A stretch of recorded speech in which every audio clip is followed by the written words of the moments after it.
think I finally found my favorite vlogging setup. Oh, hell yeah. Cool. So, here's what's going on. I right now have my Fuji X-T4, which is so lightweight, so small, very compact. I love it. And then on that, I have a Fuji, let's see, the 18 to 55 f2.8 lens, and I love this lens.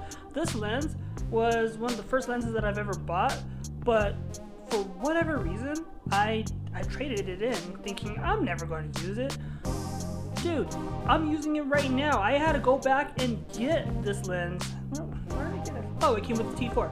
Yes, so I bought this as a whole package, and I've been using it ever since. And like, why did I ever get rid of it? Like, this is like the best lens for vlogging. It's not too big, not too heavy.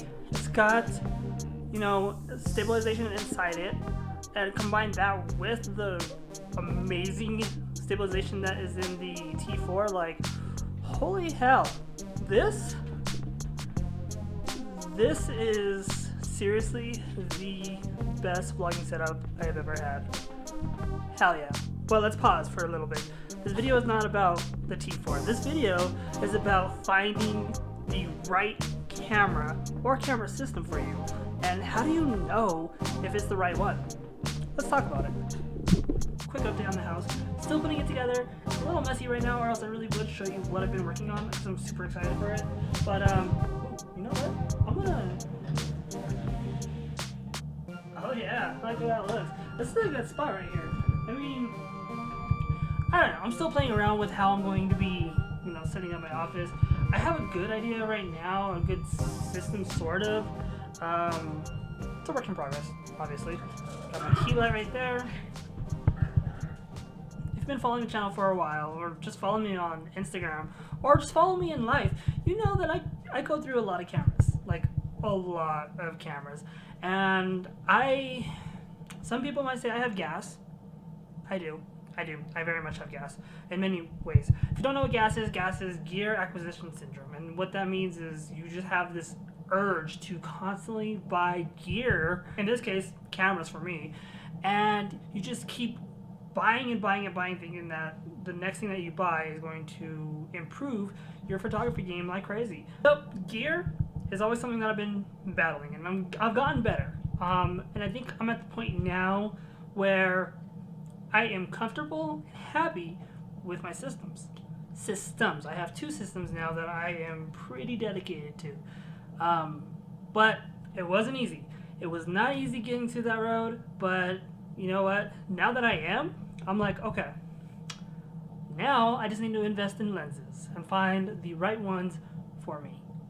So let's talk about it. How do you get to that point? How do you get to the point where you find the one camera or the one lens or whatever that is the only lens that you need, the only system that you need? Well, for me, I literally had to go and buy and try out all these cameras. Like, it was a problem. I admit, I would get a camera and I would try it out, fall in love with it, thinking, oh, this is the one that I need.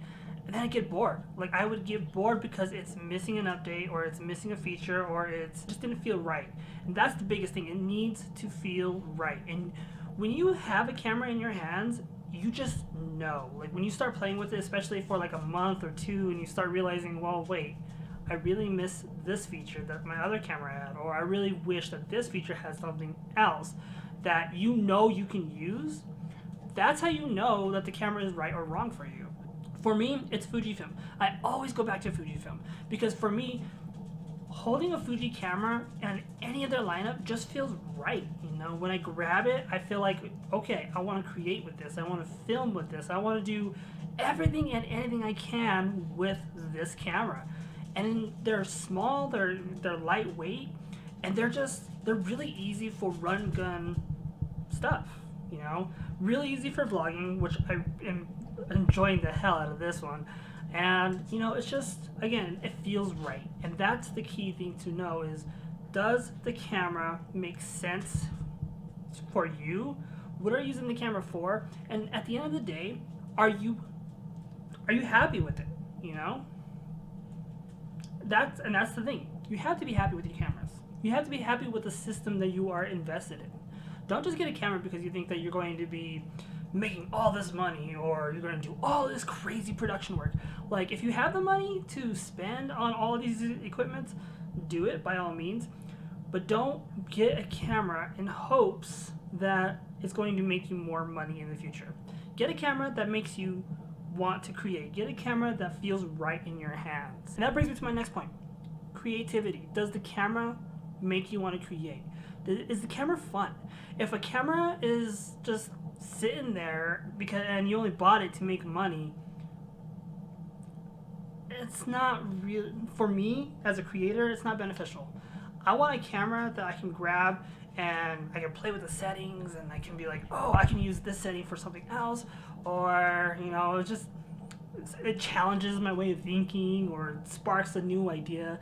And Fujifilm, as well as Panasonic, which I've been using a lot by S5, they both do that for me. Whenever I grab them, I'm always like, oh, yes, this feels great. I want to just play with it. I want to create ideas. I want to create just projects and stories and all kinds of stuff. I never go through with them, especially right now because I'm super busy.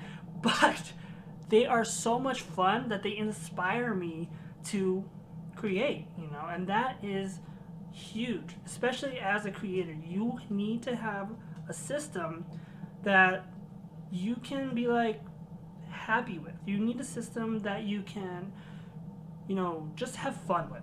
You know, I know this is an outdated reference, but you need to Marie Kondo it. You know, does it spark joy? Yes, great. But if it doesn't, maybe it's time to try a different system.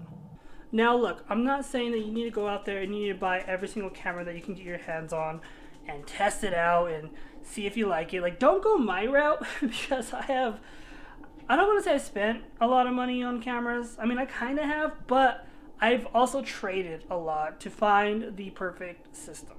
And that's kind of helped me be able to, you know, narrow down the things that I like and the things that I don't.